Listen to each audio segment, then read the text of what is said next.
But he says to those people, those wicked, who in some sense have God's word, but they treat it with contempt.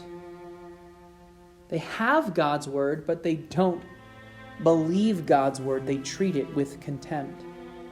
I think that these verses here are so applicable for us in our modern day, because there are people, again, who say they believe in God, maybe even attend church once in a while in some sense, and yet don't really believe what God says, or don't want to, or feel that they can change what God says. And when we change God's word, when we try to manipulate God's word for our own reasons, man, that's serious business. That's serious business, and that's not something we should take lightly. He says, you have no right to take my words upon your lips. In verse 17, he says, for you hate discipline and cast my words behind you. Why do we often hate God's word? We hate God's word because it tells us when we're wrong. And we don't want to be told when we're wrong. We don't want to be told that we're living incorrectly or that our views are wrong.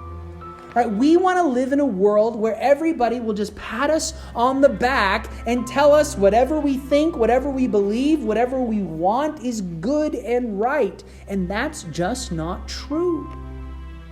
We live in a world that is self-deluded. And that's why people hate God's word. That's what he says. You hate discipline. You throw my words away. Why? Verse 18, if you see a thief, you're pleased with him. You see a thief, you're pleased with him. You keep company with adulterers. You give your mouth free rein for evil.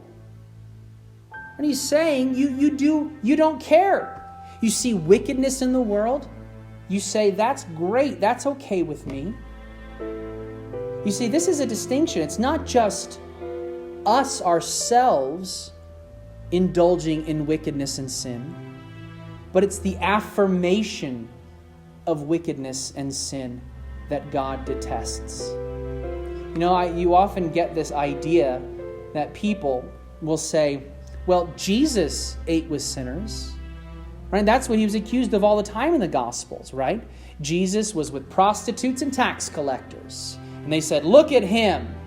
And it's the religious people that are judging. And so when we as modern Christians say that sin is sin, people will try to point that out. Oh, you're just being judgmental. Judge not lest ye be judged. Jesus ate with prostitutes and sinners. That's very true. I think we should do the same thing. We should be loving and caring to all people who are of all sorts of sins. But what did Jesus do? He says to them, go and sin no more. When people like that encounter Jesus, they're changed. They're no longer what they once were. Right? Whether it is the woman at the well, whether it's Zacchaeus the tax collector, they become something new through that encounter, because that's what an encounter with Jesus does. It changes us. A true encounter with Jesus doesn't make me feel good about my sin. It makes me despise my sin because I'm recognizing who he is. I'm recognizing he died for my sin so I can indulge in it. No, that's not true. He died for my sin so I can despise it, and through the power of the Spirit so I can become something new, because he makes me a new creation.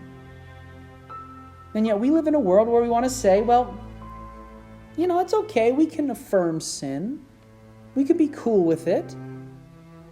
Verse 18, you see a thief, you are pleased with him. We cannot. We cannot, because God has spoken. God does tell us what is right and what is wrong.